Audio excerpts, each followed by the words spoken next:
역대상 6장 31절에서 53절입니다. 언약궤가 평안을 얻었을 때 다윗이 여호와의 성전에서 찬송하는 직분을 맡긴 자들은 아래와 같았더라. 솔로몬이 예루살렘에서 여호와의 성전을 세울 때까지 그들이 회막 앞에서 찬송하는 일을 행하되 그 계열대로 직무를 행하였더라. 직무를 행하는 자와 그의 아들들은 이러하니 그아세 자손 중에 헤만은 찬송하는 자라. 그는 요엘의 아들이요 요엘은 사무엘의 아들이요 사무엘은 엘가나의 아들이요 엘가나는 여로함의 아들이요 여로함은 엘리엘의 아들이요 엘리엘은 도아의 아들이요 도아는 숲의 아들이요 숲은 엘가나의 아들이요 엘가나는 마하스의 아들이요 마하스는 아마세의 아들이요 아마세는 엘가나의 아들이요 엘가나는 요엘의 아들이요 요엘은 아사랴의 아들이요 아사랴는 스바냐의 아들이요 스바냐는 다앗의 아들이요 다앗은 아실의 아들이요 아실은 에비아삽의 아들이요 에비아삽은 고라의 아들이요 고라는 이스알의 아들이요 이스알은 그앗의 아들이요 그앗은 레위의 아들이요 레위는 이스라엘의 아들이라. 헤만의 형제 아삽은 헤만의 오른쪽에서 직무를 행하였으니 그는 베레가의 아들이요 베레가는 시므아의 아들이요 시므이는 미가엘의 아들이요 미가엘은 바하세아의 아들이요 바하세아는 말기야의 아들이요 말기야는 에드니의 아들이요 에드니는 세라의 아들이요 세라는 아다야의 아들이요 아다야는 에단의 아들이요 에단은 심마의 아들이요 심마는 시므의 아들이요 시므이는 야핫의 아들이요 야핫은 게르손의 아들이요 게르손은 레이의 아들이며 그들의 형제 무라리의 자손 중 그의 왼쪽에서 직무를 행하는 자는 에단이라. 에단은 기스리의 아들이요 기시는 압디의 아들이요 압디는 말룩의 아들이요 말룩은 하사바의 아들이요 하사바는 아마시아의 아들이요 아마시아는 힐기야의 아들이요 힐기야는 암시의 아들이요 암시는 바니의 아들이요 바니는 세멜의 아들이요 세멜은 말리의 아들이요 말리는 무시의 아들이요 무시는 무라리의 아들이요 무라리는 레위의 아들이며 그들의 형제 레이 사람들은 하나님의 집 장막의 모든 일을 맡았더라. 아론과 그 자손들은 번제단과 향단 위에 분향하며 제사를 드리며 지성소의 모든 일을 하여 하나님의 종 모세의 명령대로 이스라엘을 위하여 속죄하니 아론의 자손들은 이러하니라. 그의 아들은 엘르아살이요 그의 아들은 비나스요 그의 아들은 아비수아요 그의 아들은 북기요 그의 아들은 우시요 그의 아들은 스라히야요 그의 아들은 브라요시요 그의 아들은 아마랴요 그의 아들은 아히두비요 그의 아들은 사독이요 그의 아들은 아히마스이더라. 아멘. 오늘 말씀은 레위 지파의 주요 계보에 이어서 레위 지파 가운데서 특별히 레위인 성전 찬양단의 분파별 책임자들 그리고 레위인 대제사장의 계보가 언급되고 있습니다. 먼저 31절에서 47절은 레위인 성전 찬양단의 분파별 책임자들 곧 헤만, 아삽, 에단의 계보가 나타나고 48절부터 53절은 아론 계열의 대제사장의 직무와 계보가 기록되고 있습니다. 이것은 1절부터 15절의 반복이라 할 수 있는데 이처럼 저자가 대제사장의 계보를 거듭해서 반복하는 이유것은 대제사장이 이스라엘 백성의 영적 대표자들이기 때문에 그 중요성을 다시 한번 강조하기 위함이다라고 말할 수가 있습니다. 하지만 오늘 말씀은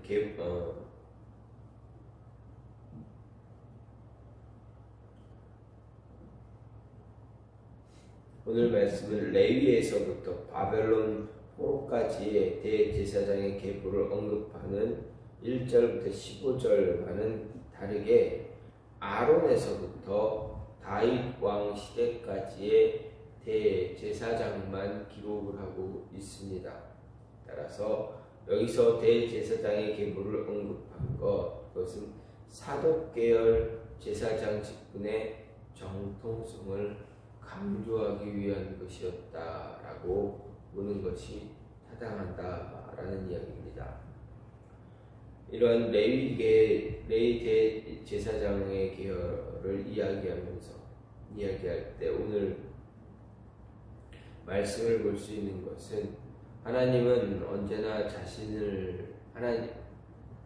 우리를 사용하실 때 하나님의 일꾼을 사용하시기 위해서 고난을 통해서 연단하는 경우가 많이 있다라는 것입니다. 하나님의 사람을 바르게 세우기 위해서 그리고 그를 통해서 하나님의 뜻을 이루기 위해서 고난을 통한 연단을 주실 때가 많다라는 것입니다. 33절부터 47절까지 말씀을 보면 성전에서 음악을 담당하는 사람들이 나옵니다. 먼저 33절 보면 그앗 자손 가운데 헤만의 이름이 있습니다. 그리고 39절, 44절 보면 헤만은 아삽과 에단과 더불어 성전 음악가들을 통솔하고 이 가운데서도 헤만이 수석 지도자였다라는 것을 알 수가 있습니다. 하지만 성경을 보면 이 헤만이 남긴 시가 있는데 그것이 바로 시편 88편입니다. 그래서 우리는 헤만을 알기 위해 이 시편을 보게 되는데 놀랍게도 여기에는 기쁨과 즐거움이 아니라 극한의 고통과 탄식의 내용이 기록되어 있음을 볼 수가 있습니다. 따라서 우리는 이 시편을 통해서 그가 현재뿐 아니라 과거에서부터 예전부터 극도의 고난과 고통을 겪었다라는 것을 예상해서 짐작할 수가 있습니다. 그래서 우리는 이러한 사실을 통해서 다음과 이런 결론을 내릴 수가 있습니다. 하나님께서는 헤만을 성전의 찬양대로 지도할 자로 세우시기 전에 먼저 극심한 고난으로 연단하셨다라는 것입니다. 이렇게 하나님께서 그를 고난으로 연단하신 이유, 고통과 고난을 겪어본 자만이 진정으로 사람의 마음을 움직일 수 있는 음악을 만들 수 있기 때문이다라는 것입니다. 그리고 이것은 불의의 명작을 남김으로써 후세로부터 악성으로 불리는 베토벤이 누구보다도 혹독한 고통을 겪었다는 사실이나 마리아 앤더슨이 불러 전 세계인을 감동시킨 흑인 영화가 다름 아닌 미국으로 팔려간 노예들로부터 시작되었다라는 사실을 통해서도 알 수가 있습니다. 이것은 음악뿐만이 아닙니다. 인생의 모든 면에서 아니 심지어 자연에서도 그대로 적용되는 사실이기도 합니다. 온실에서 자란 화초나 약초보다 자연에서 비바람을 맞으며 성장한 화초나 약초가 훨씬 강한 향기와 약효를 지니고 있기 때문입니다. 그리고 이것은 사람 역시 마찬가지입니다. 좋은 환경에서 고통 없이 자란 사람보다는 많은 시련과 고난을 겪어본 사람이 훨씬 하나님과 인생에 대해 깊은 이해 그리고 통찰력을 가지고 있는 것이기 때문입니다. 따라서 온실과 같은 좋은 환경에서 자란 사람들을 보면 되게 밋밋하지만 많은 시련과 고통을 겪은 사람에게서는 진한 향기가 나는 것을 느낄 수 있습니다. 시련과 고통을 통해서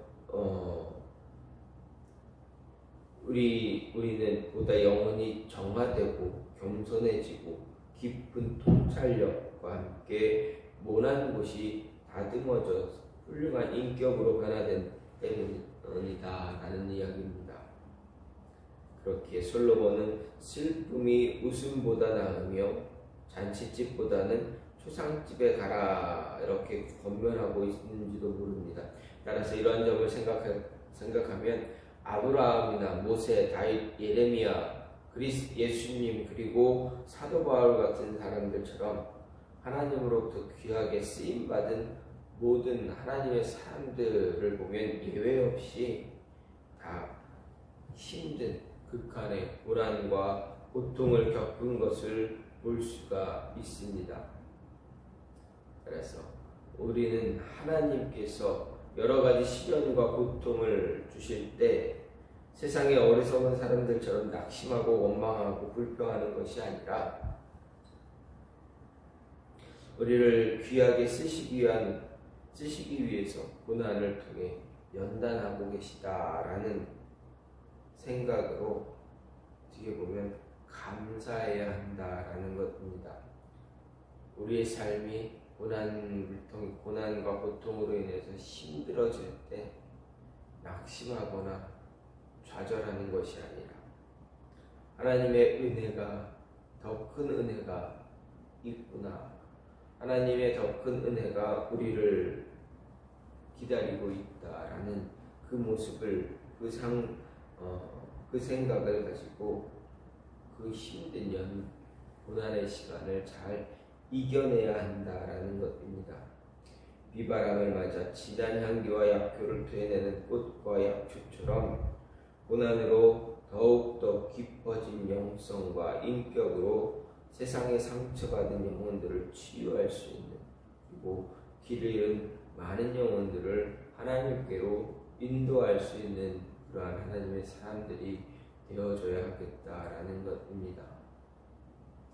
고난은 우리의 인생을 더욱더 아름답게 그리고 더욱더 풍성하게 만드는 그러한 하나의 도구다라는 것을 생각할 때 좌절을 극복할 수가 있고 절망을 이겨낼 수가 있다라는 것입니다. 또한 우리는 세상 문화를 거룩하게 변화시켜야 할 사명을 분명히 갖고 있음을 잊지 말아야 합니다. 38절은 그앗 분파의 해만으로 시작해서 상향식으로 거슬러 올라가는 족보의 마지막 부분입니다. 이곳을 보면 최종적으로 레위와 이스라엘의 이름이 언급되어 있습니다. 그런데 아삽이나 에단의 경우에도 역시 그 마지막은 레위의 아들이라는 말로 결론을 맺고 있습니다. 따라서 이것을 보면 역대기 기자가 이 족보를 기록한 이유는 다윗 시대의 성전 성가대의 3대 지도자인 이들 모두가 다름 아닌 레위의 후손이다라는 것을 강조하고 있기 때문입니다. 그러면 여기서 이토록 강조하는 레위의 후손들 도대체 어떤 의미를 지니는 사람들인가입니다. 성경을 보면 하나님께서는 열방 가운데 특별히 이스라엘 백성을 하나님의 택한 백성으로 선택하시고 하나님의 백성으로 선택하시고 또 이 가운데 레위 지파를 택해서 이스라엘 백성을 대신하도록 했다라는 것입니다. 따라서 이런 점에서 광야에서 이스라엘 백성을 계수할 때 이스라엘 백성 전체를 대신할 1개월 이상 된 레위 남자의 숫자와 전체 이스라엘의 1개월 이상 된 장자의 숫자가 거의 같다라는 점은 정말 의미심장하다라는 것입니다. 그래서 하나님께서는 이스라엘을 대신해서 바쳐질 레위 후손을 특별히 선택해서 성결히 할 것을 명하심과 동시에 성전 직무와 더불어 항상 그 앞에서 신령한 노래를 부르도록 하신 것입니다. 따라서 레위 후손들의 거룩한 삶과 신령한 노래는 당시 음란과 부정으로 가득 찼던 이방인들의 삶과 노래와는 확연하게 구분되어진다라는 것입니다. 근데 영적으로 생각하면 오늘 우리들을 그리스도인이야말로 진정한 이스라엘이고 동시에 레위 지파라 할 수 있습니다. 이것은 곧 우리들은 하나님의 독생자인 그리스도를 통해서 대속함을 입고 예수님께 속한 자 됨과 동시에 세상을 위한 거룩한 제사장으로 부름받은 자들이기 때문입니다. 따라서 우리들에게 구약의 레위 후손들처럼 항상 시와 찬미와 신령한 노래를 부를 것을 명하는 것은 당연한 것이다. 우리 입술 통해서 하나님을 찬양해야 되는 것은 당연한 것입니다. 아니 더 나아가서 성경은 우리들에게 레위 후손들처럼 언어, 물론 가족과 대인 관계를 비롯한 사회의 모든 생활에서 세상과 구분되어져야 한다라고 이야기하고 있는 것입니다. 따라서 모든 것이 삶의 방식이요 문화라 한다면 우리의 삶과 문화는 세상의 것과 구분되는 동시에 더 나아가서 우리에게 음란으로 가득 찬 세상 문화를 거룩한 하나님의 문화로 변화시켜야 할 책임이 있다라는 것을 잊지 말아야 합니다. 복음 증거는 말씀을 증거하는 것은 모든 것들을 포함하고 있기 때문입니다. 그래서 우리는 하나님의 선택받은 백성으로 항상 신령한 노래를 부르고 거룩히 살아가는 동시에 복음을 증거하고 말씀을 통해서 세상의 문화를 거룩한 문화로 변화시키기 위해서 더욱 힘쓰는 모습을, 그러한 삶을 가져야 한다라는 것 잊지 말고 하나님을 아는 지식과 영광을 찬양하는 소리가 가득 찰 수 있어야 하겠다라는 것입니다. 그리스도인으로 부름을 받은 우리는 그리스도인답게 세상 문화를 거룩하게 변화시켜야 할 책임이 있는 것입니다. 이 책임을 잘 감당하는, 이 사명을 잘 감당하는 저와 여러분이 되기를 간절히 소망합니다. 오늘 말씀을 통해서 우리가 기도할 것은 우리는 늘 고난을 받습니다. 우리 삶에 고난이 있습니다. 그러한 고난은 우리를 사용하기 위한 하나님의 연단의 과정이다 라는 것, 우리는 이런 모습을 생각해서 이 고난을 감사함으로 받고 연단받아서 하나님께 더 하나님의 일꾼으로, 하나님의 사람으로 쓰임받을 수 있는 모습이 쓰임받을 수 있어야 하고, 또 우리의 쓰임받기 위해서 세상 문화를 또한 변화시킬 수 있는 그런 모습으로 쓰임받을 수 있는 그런 하나님의 자녀들 되기를 되어줘야 되겠다라는 것 잊지 마시기 바랍니다. 이 시간 같이 기도하기를 원하는 것은, 하나님, 우리를 주의 자녀로 부르셨사오니 이 세상을 하나님의 말씀으로 세상의 문화를 거룩하게 변화시킬 수 있는 자들 될 수 있게 해달라고,